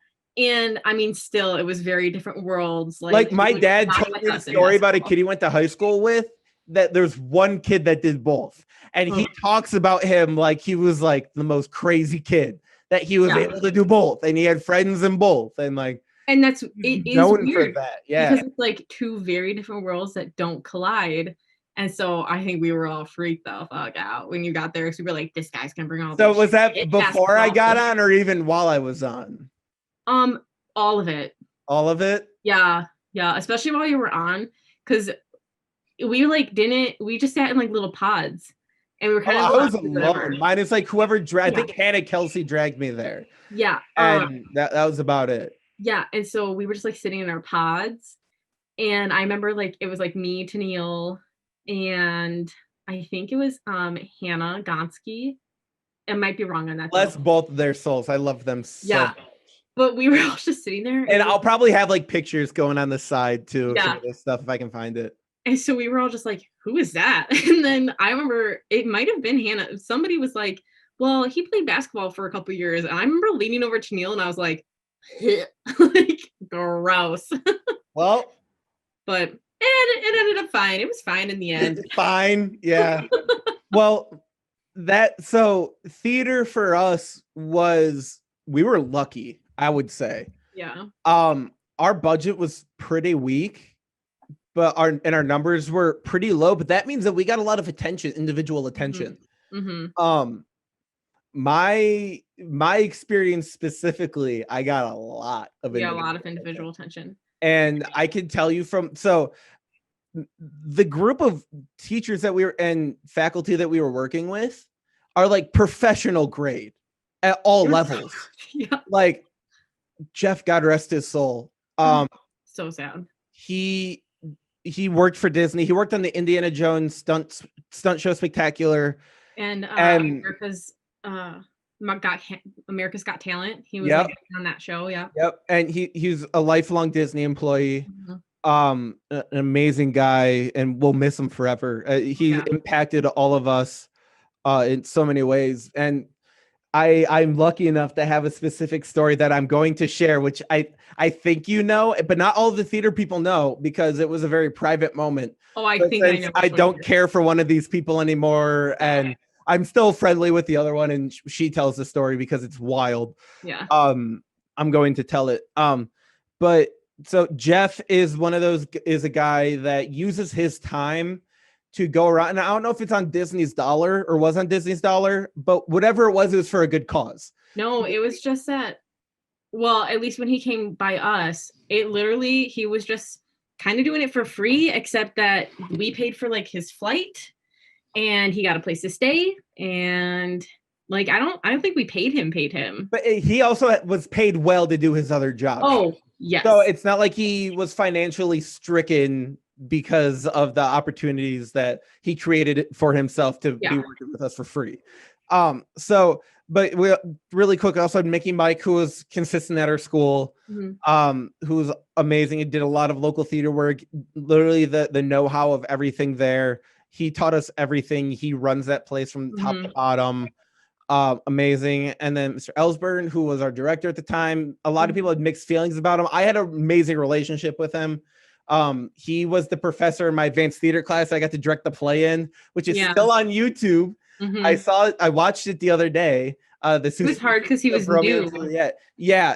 And he's also Kyle E, if you want to find him on Spotify. I still have his music on Spotify because I just never got rid of it. But he helped me a lot too in that. But back to Jeff, so specifically that week and a half that he came is the biggest week and a half that you spend in a Union Grove musical. And we went back into the choir room, which was a separate room just down a small hallway, just out from the theater. And it was me, the girl that was the lead, and then Jenna, the other girl that was supposed to be playing like my girlfriend / like to be wife, and the whole. So basically, like to put it in context, you were like the guy, and then Jenna was like your girlfriend. Yes. And then the other girl was like who you were falling in love with. Yes. It was a love triangle. Yes, and it was messy. It was a messy. So. And in real life, there was weird, messy triangle things going on behind the scenes too. So it was awesome. So it was awesome for you. It was no, it was not. Okay, maybe it was, but let the character building. Okay. So, but anyway, me and the lead, we're told to look at each other and just like get comfortable looking at each other. And then he tells me to look at Jenna, who's supposed to be like my girlfriend, the one I'm supposed to be with, the righteous one, and to look at her. And it was odd then because I obviously didn't have the same feeling. I just didn't feel it. But Jeff told Jenna to visualize her boyfriend. And I'm glad that we talked about boyfriends from our school, because if you want to talk about craziness and like how paranoid that you can be in a relationship long term when you're young, when you start getting a thought in your head, even if it's fake, that runs rampant. So Jeff told Jenna to think about her boyfriend and to look at me and picture him being me, like literally picture his face on my face and picture him doing what I'm about to do. Tells me to turn and then kiss the female lead. And we already talked about this. It was definitely all consensual. Like we were told that like it was going to get intimate. We were all comfortable. Yeah, it was on your terms. Trust me, we didn't have any issue with it. Not a problem. It did. That actual specific moment created a larger issue that stemmed on. Because that was the moment that started things. The chemistry thing. That was Jeff's fault. Yeah. So, Jeff, we're yelling at you for that one. Yeah. But, so he told me to kiss her, and everyone immediately regretted it. But for the moment, the emotions were fantastic because Jenna did picture me being her boyfriend. And they've been together for forever. And they're still together. Joe, amazing guy. Absolutely amazing guy. Yeah. And she lost it. She was losing it. Yeah. And over here, there was some fucking fireworks going, which we weren't ready for. There's a whole nother thing over there. Yeah, and that became a whole separate issue. But we were in high school. Like they were juniors and I was a senior. Like that was a pretty emotional thing. But I gained some acting chops in like 4 months. Yeah. That like, if you're gonna get a crash course in acting from a public school, There it you got go. to a point where I almost like went to acting school. Like Ellsburn was trying to get me to go to acting schools, and he had me applying to schools in New York. Mhm. So it almost happened, but It was just such a our dynamic program was show. wild. Yeah. And like I think we talked about like the crowd being smaller for that show. Yeah. And I think it really was that it was a very different show than what like a small town Union Grove would have um expected. Well, because Because the like year before was Legally Blonde. What was the year before yeah, that? it was so it went my freshman year it was Charlie Brown, You're a Good Man, Charlie Yeah, Brown. yeah. And then my sophomore year it was Annie. And then it was Legally Blonde. And then all of us, and we thought Legally Blonde was going to be too out there. And so all of a sudden they announced our senior year show and they're like, oh, Once on this Island. And everybody's like, What the fuck what is the that? hell is that? I actually visibly remember hearing somebody say in the hallway loud, Yeah. what the fuck is that? Yeah. Yeah.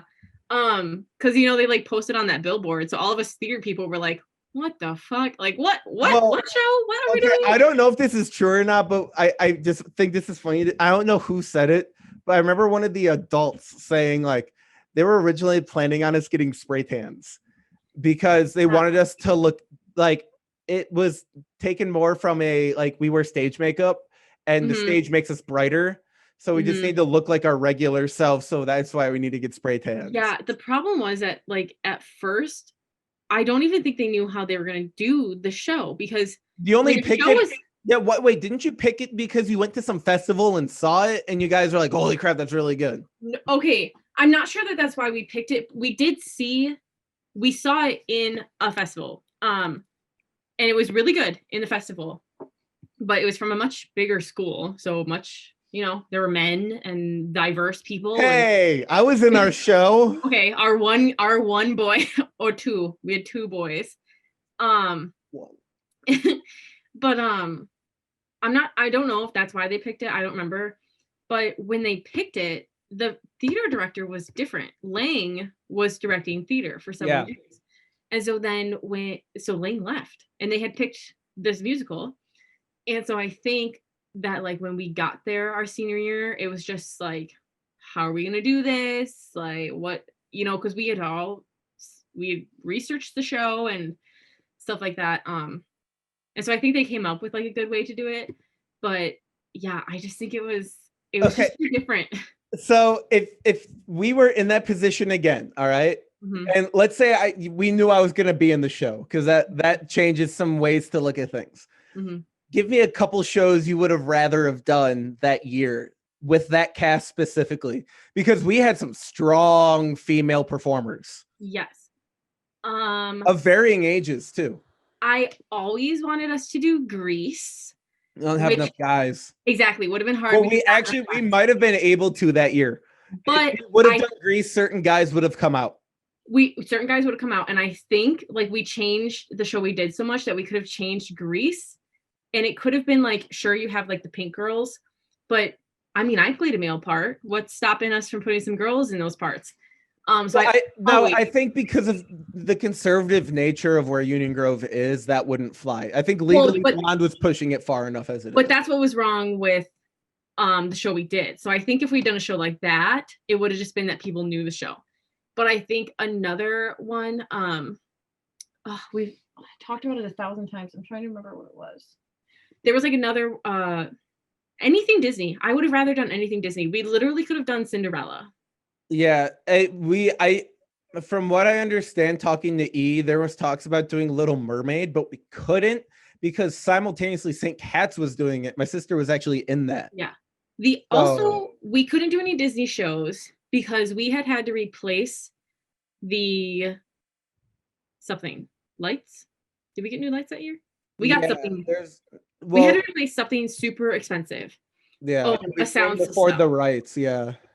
So we couldn't raise the money for it either. Yeah. We had to get a sound system, and our budget was already so low that if we had paid for a Disney show, we would have been up there in our underwear. And just for past reference, the reason our budget got cut was so the football teams could get a third jersey. So the varsity team. I know that for a fact. That's So, another reason why when Hansen joined, we all did not want him to join. I will say I don't know if I made anything happen because of it, but Pettit did end up changing some of the finances to the theater department after we nice. left. Yeah, I think the new light system came the year that we left. But I don't know. I don't know if I did anything, but I had a really good in with Pettit and still do. He's a great guy. Yeah. Yeah, But, everybody loves him. Yeah, so I really just think and it didn't even need to be exactly Disney, but it needed to be like we could have done the Princess and the Pea, how they had done that a couple years before, but we could have like redone that musical. It just needed to be something it just needed to be something Child friendly. It had to be something that we could go to the feeder schools with. And yeah. I think the biggest mistake that year was that was a recruiting year for us because so many of us were leaving. And yeah. Yeah, I not love a great recruiting show. Yeah. That was a PG-13 show. Very PG-13. Well, I mean, And Legally 2 Blonde years in a row. Well, 2 years in a row. Exactly. Legally Blonde wasn't much better. It was just a show that everybody knew. But I think that really what made the musical hard is it was an unknown musical in a community where theater isn't the big thing. You know, we've talked about it already tonight that like football and sports are really the big thing. And people come to the theater performances because, well, they're so cute and they're always these cute shows. And who wants to go see a show they don't know, you know? Not somebody who isn't what the Fireside does, you know, like it's always shows people know.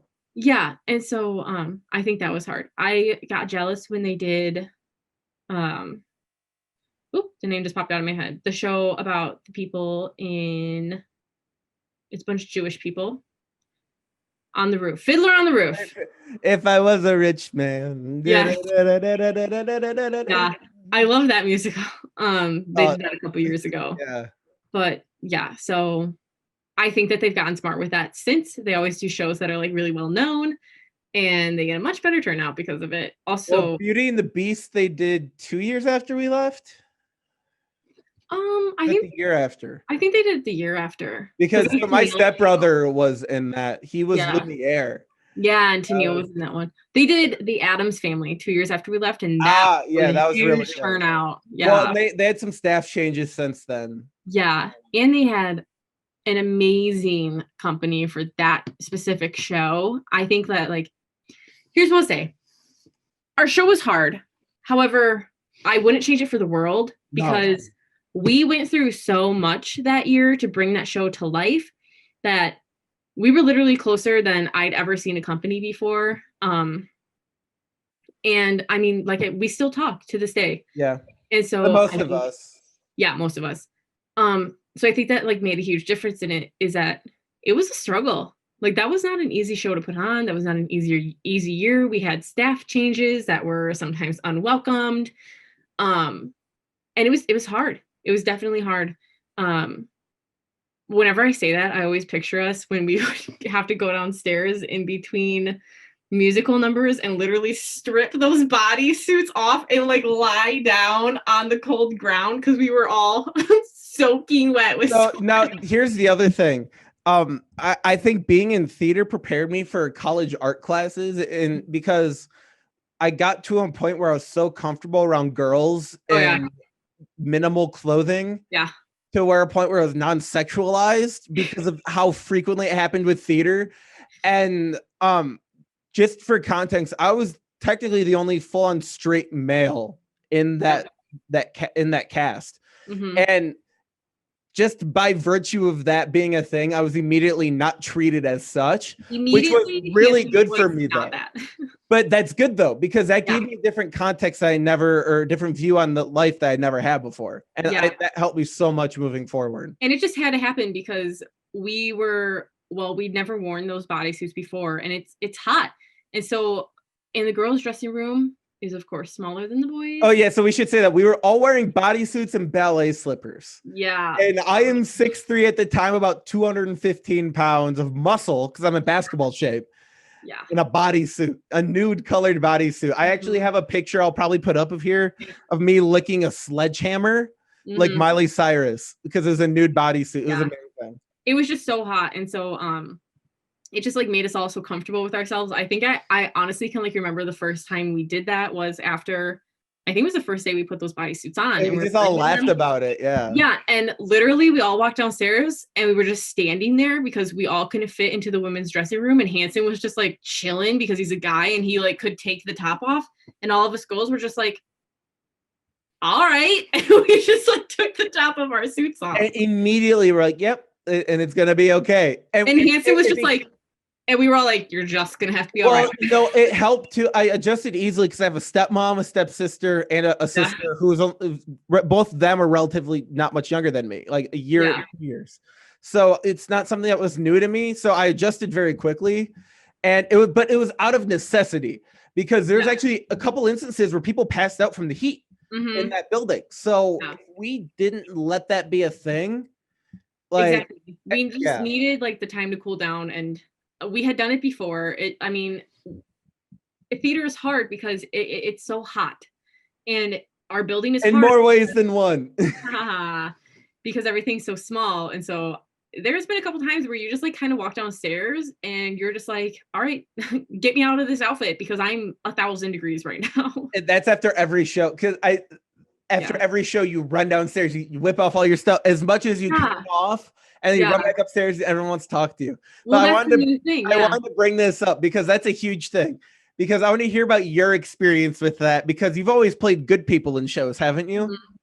Yep. I didn't really get that opportunity, but I want to hear what that experience is like for you, because that's like a second rush of adrenaline that night. Taking like running downstairs. Yeah, after bows, because that's your first major shot of adrenaline, and then the second one is the after. Yeah, and actually you weren't there for that, but it used to not be like that. We used to go upstairs in our costumes, and then when we did Legally Blonde was the first time, actually maybe it was Annie. I know my freshman year, the costumes, it was literally a pair of shorts you bought yourself and a t-shirt. Well, our costumes got much more professional as the years went on. Yes. And so when our costumes started getting more professional and we had a Broadway designer our senior year, actually. Yeah, well, she actually was there my sophomore year too. Yeah. She had worked with us a couple of years, and then she went to New York and then came back to do our show for us. And so like Lion King Broadway, like real Broadway, like actually worked on Wicked. Yeah. So when we started renting our costumes, it had to have been my sophomore year when we did Annie. All of a sudden, we were not allowed to do that anymore because the people who were renting us the costumes obviously were very strict about their costumes. And so it was a huge change because the year before we had all just like leisurely walked off stage and lined up, and then they opened the doors and we were just already there. Well, you didn't want to miss a beat and you didn't want to miss your family. And so when they changed that, I mean, we would like trample each other on the stairs to get downstairs. So I think the best way to describe it is the changing process is like those magicians that do quick changes. We actually would devise ways of undressing each other. Yes. While we're running down a very narrow so the theater, I have to say this, the theater that we were in is very small because it's the old gym. And where we go and change is the old locker rooms, and they're tiny, and they're very tiny. So we're running down these really narrow brick hallways, unzipping each other's backs, bodysuits, while we're like, it's like a train, like it's just an unspoken thing, and that's exactly ripping off suits.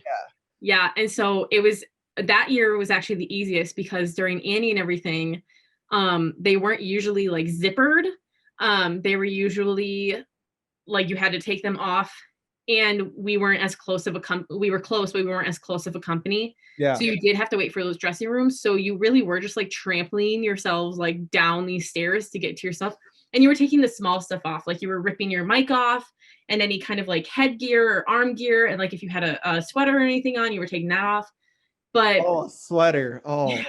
Yeah. Oh. But or like your shoes. Nobody ever had shoes when they reached the bottom of those steps. Somehow all managed to get them off.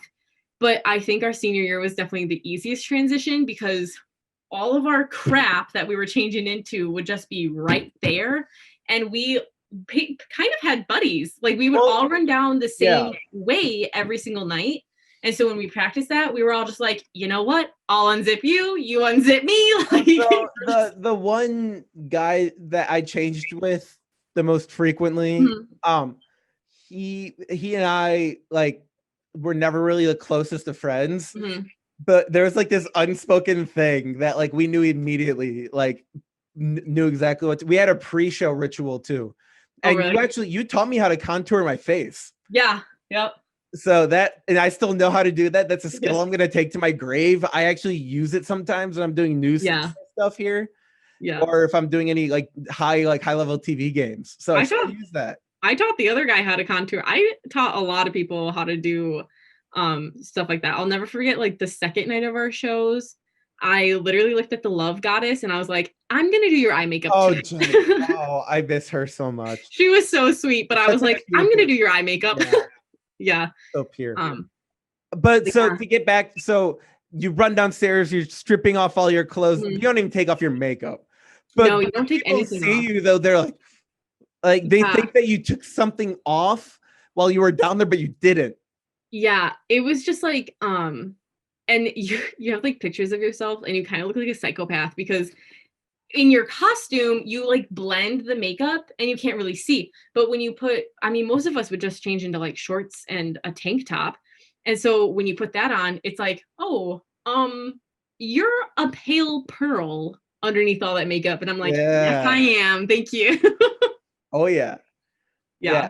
So then just imagine what it's like for you, that feeling when you run upstairs and you see all your family and all your friends and they're like Oh so my happy gosh. for you. It was just like the best feeling ever. And my mom was just the best supporter. She always made sure that I had usually had like somebody new each night who was there.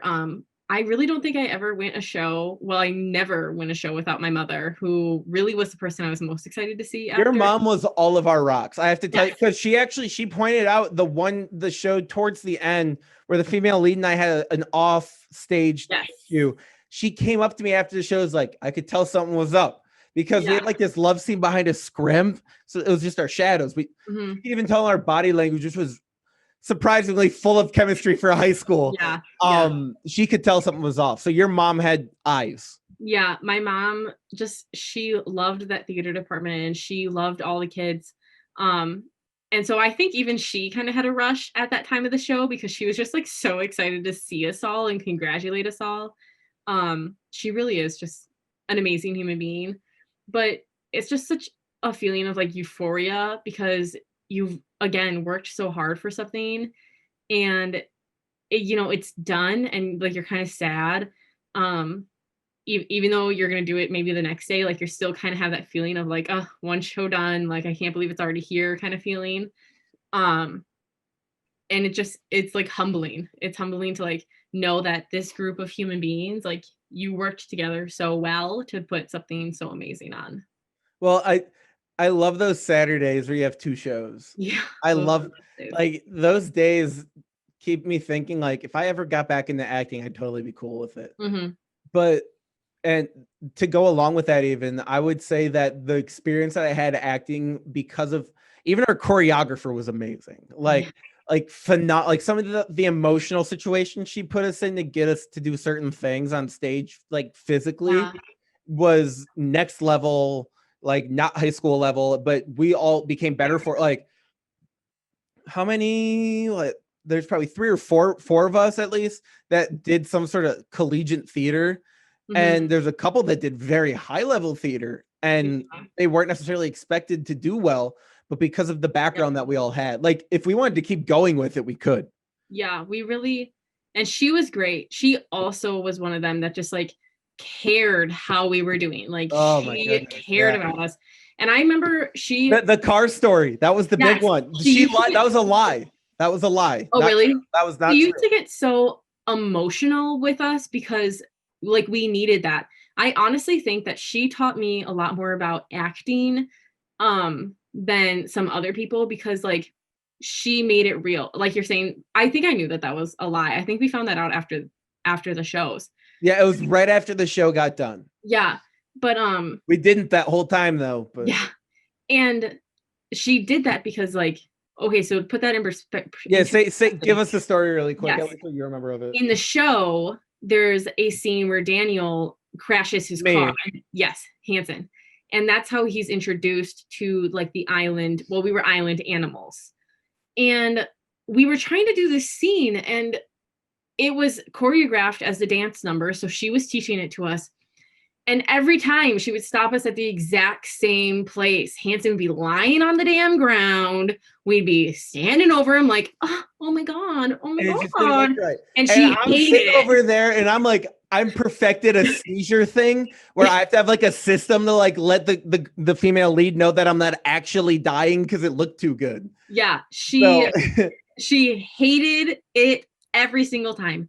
And so finally, we're like at the end of a night, and we've wasted the entire night on this one stupid 5-minute scene, this like 2-hour rehearsal.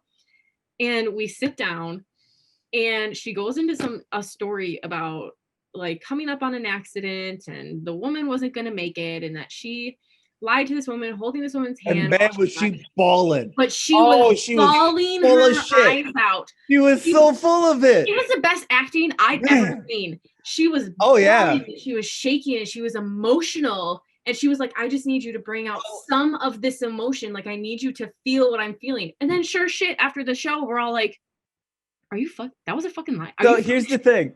I think compulsive liars become the best actors. Oh yeah. Because you're almost able to lie to yourself. Like, I was a compulsive liar growing up, and I still find myself exaggerating things. Sometimes I have to catch myself. Yeah. But the few instances I found myself in serious acting situations, there's a switch. And I don't know if you could see it, but there's a switch that like I definitely become something else. Yeah. And it's because I'm lying to myself in my head. I'm like, this is happening to you. This is happening to you. And this is how you were going to react. Yeah. But she was great. I'll never forget her. It's like the people who really cared. We were still kids, like we hadn't gone through a lot of the stuff that they asked us to understand in any of the shows that I did. Yeah, and especially Legally Blonde.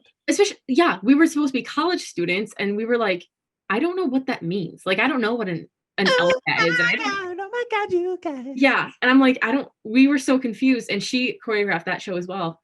But that's a tough show. Yeah, but she just like cared about who we were and like why we were there, and she wanted the show to be a success, which I think is huge. I think that's like what you need when you're a kid. And when the teachers or whoever's there that's involved is there for the success of the show and for the betterment of the students, and not the paycheck. You don't take a job like that for the paycheck. Yeah, no, because you're not going to be making money nor enjoying yourself. Mickey Mike puts his entire soul into that.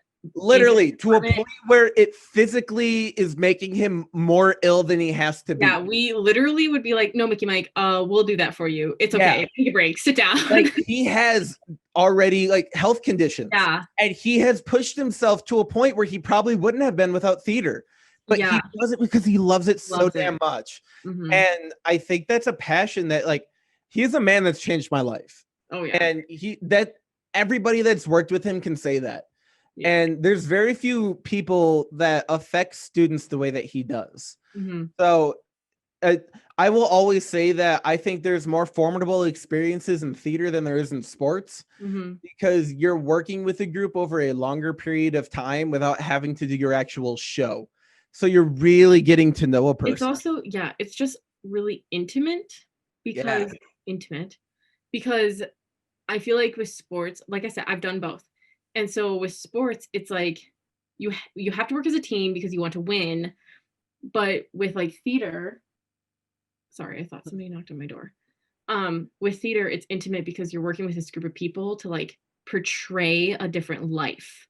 And so like all of your fake lives, basically, everybody's like have to work together. So you need to know who that person is in real life to like make that happen. Because otherwise they're gonna look like a bunch of that. And I think we learned so much from that, like just in life. And I know like if an acting situation ever comes up for me again, I'm always gonna be able to pull from that experience. And I think one of the biggest things for me, and we'll kind of wrap up on this, your mom was a big part for me in that show, because the way that she like the positivity that she delivered for us, because that's it. When there's people that don't show up to a show, our theater only set maybe 250 people at the most. Mhm. And when there's only 75 people that show up for a show because they've never heard of the thing, that's Mhm. demoralizing for your ego and for your just the way your confidence. Yeah. And your mom helped us a lot through that. Oh yeah, she cared. She wanted it to be good. She wanted us all Oh to yeah. she knew we rocked. And I only had one good parent experience from my dad that whole show, and that was like Thursday was our preview night. Mhm. That was our best show, I think, actually, that we That had. was a good It was our show. Thursday preview show. Mhm. And there was maybe 20 people in the audience in the video Like all camera. parents. Yeah. I need that recording because that was the Oh, best. who has that? Who was Gonski's I think people Gonski's, recording? yeah. Okay, so we're gonna have to get, yeah. Maybe I'll throw some clips of that in here too if I can Yeah. find it. Yeah. But that was probably our best performance. But my dad was at that show and he came up to me afterwards and he goes, "I didn't think you'd actually be able to sing on stage in front of people," and I was very impressed. And that's something my dad does. So that was really big. Yeah. But yeah, the theater was huge. And in the farm town, that was wild. And I'm sure that translated a lot over into beauty pageants. Yeah, it really, I think that the life that I like grew up in a small town. I mean, like I said, I did it all. I didn't miss out on the small town life at all. I was also a 4-H kid. I owned a horse. I wore shit-stained cowboy boots to school a lot. Oh yeah.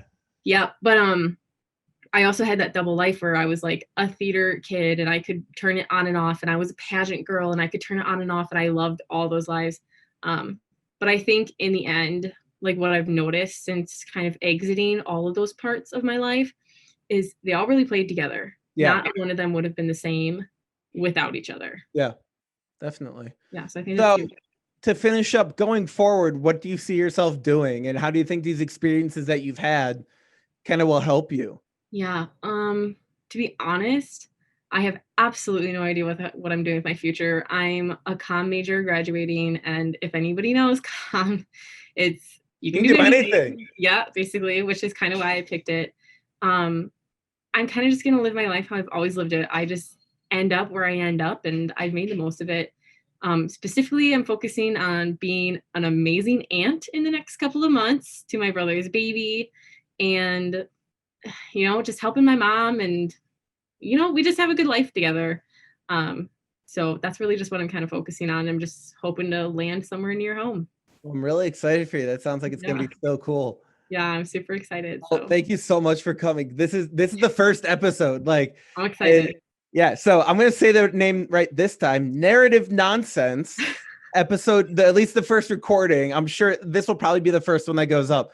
So yeah, really, Bennett, thank you so much for coming on. The having your perspective is really gonna the whole idea of the show is for me to get like perspective from other people on the way they live their life and why they do it that way. Yeah. Because I feel like I've had such a weird, different, odd roadmap of experiences compared to other people, where I want to know what, like, nobody's normal. So I want to get like, what's the average? What like everybody what can everyone average together? What can I get out of that? So odd. That's the best. Yeah. So, and the best way to do it is to tell stories and learn from it. So thank you so much for coming on. I really appreciate it. Awesome. All right. All right. Now we're done. Bye. Bye.